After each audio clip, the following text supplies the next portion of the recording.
A gente já parou para pensar no que essa revolução da IA significa de verdade? Sabe, não é só sobre robôs ou algoritmos. A análise de hoje, que vem de uma síntese de 25 livros sobre o futuro, nos traz uma ideia central que, olha, muda tudo. A atualização mais importante não é a da tecnologia, somos nós. E a gente vai entender direitinho o porquê.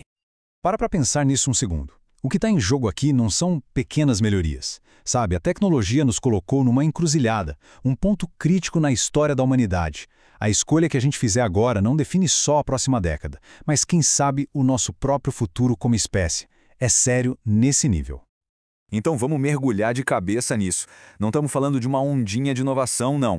Pensa numa onda gigante, um verdadeiro tsunami, formado não por uma, mas por várias correntes superpoderosas. Cada uma dessas tecnologias, como IA, biotecnologia, computação quântica, cada uma delas sozinha já teria o poder de redesenhar o nosso mundo. E o que a gente vê aqui é o ponto central. A mudança não está só acontecendo rápido, ela está acelerando numa velocidade que também acelera.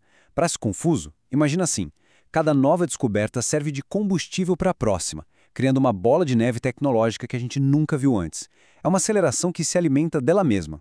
Para ter uma ideia do que hiperexponencial significa na prática, olha só esse número. 17 bilhões de vezes. É isso mesmo. Esse foi o salto que o poder de computação deu desde os anos 70. É como comparar, a velocidade de uma tartaruga com a de um foguete.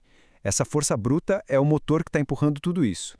E olha, o negócio não é só a IA sozinha, isolada. O poder de verdade está na convergência, na mistura. A IA acelera a biotecnologia. A biotecnologia ajuda a desenvolver a computação quântica. Uma tecnologia vai alimentando a outra, sabe? E juntas, elas estão formando esse tsunami de inovação que mal começou a chegar na praia. Certo.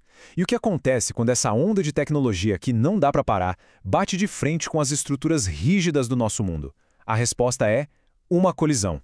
E não, isso não é coisa de filme de ficção científica não. Está acontecendo agora, em todo lugar. No mundo dos negócios, o impacto é gritante. Pensa nas empresas tradicionais como se fossem castelos de pedra. Fortes, sim, mas lentos para mudar, com as informações trancadas em cada torre. Já as novas empresas de IA, elas são como uma rede neural viva, onde os dados fluem livremente, permitindo que elas aprendam e se adaptem em tempo real. É um jogo totalmente diferente, com outras regras.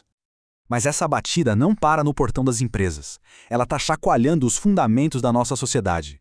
Nossos sistemas de governo, de educação, a economia, tudo isso foi construído para um mundo que era lento, previsível. Eles simplesmente não foram feitos para essa velocidade toda. E aqui vem a realidade dura. Os modelos que a gente herdou do século passado simplesmente não dão conta de resolver os problemas do século XXI, como a crise do clima ou a desigualdade absurda. O sistema parece quebrado. E isso está fazendo surgir ideias bem radicais, como um reset total e indo na direção do que as fontes dessa análise chamam de tecnossocialismo. Basicamente usar a tecnologia não só para gerar lucro, mas para garantir a sustentabilidade e o bem-estar das pessoas. Então, tá. Se os sistemas antigos estão caindo aos pedaços, o que a gente constrói no lugar? A questão não é mais se a gente precisa mudar, mas como. Como é que a gente redesenha nossas empresas, nossa sociedade, para não só sobreviver, mas para florescer nessa nova era? E aí a análise nos joga essa pergunta provocadora. Esquece a tradição, esquece o mas sempre foi feito assim. Se uma IA sem nenhum preconceito humano e focada só em eficiência e aprendizado fosse desenhar uma organização do zero, como ela seria? A resposta muito provavelmente não se parece com nada que a gente conhece hoje.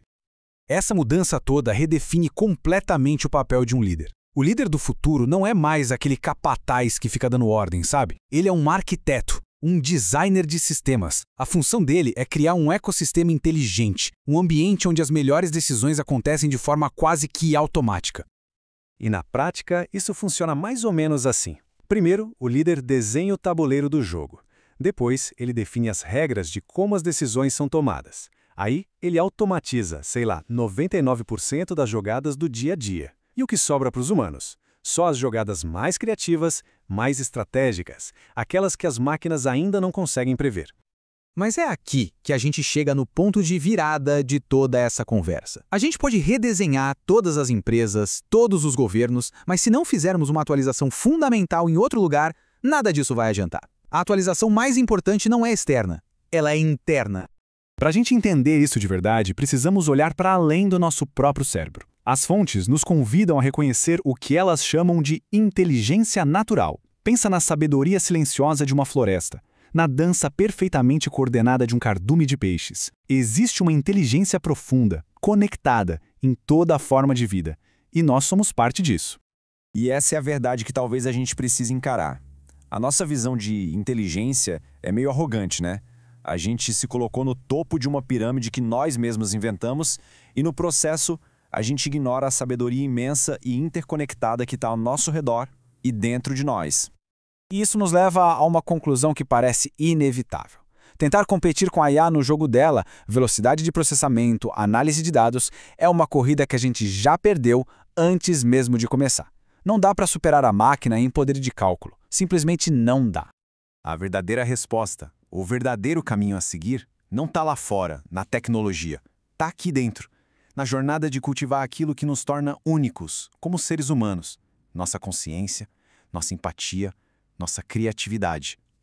Essas são as qualidades que nenhum algoritmo consegue replicar. É tipo o nosso superpoder natural. E esse é o objetivo final, o grande prêmio.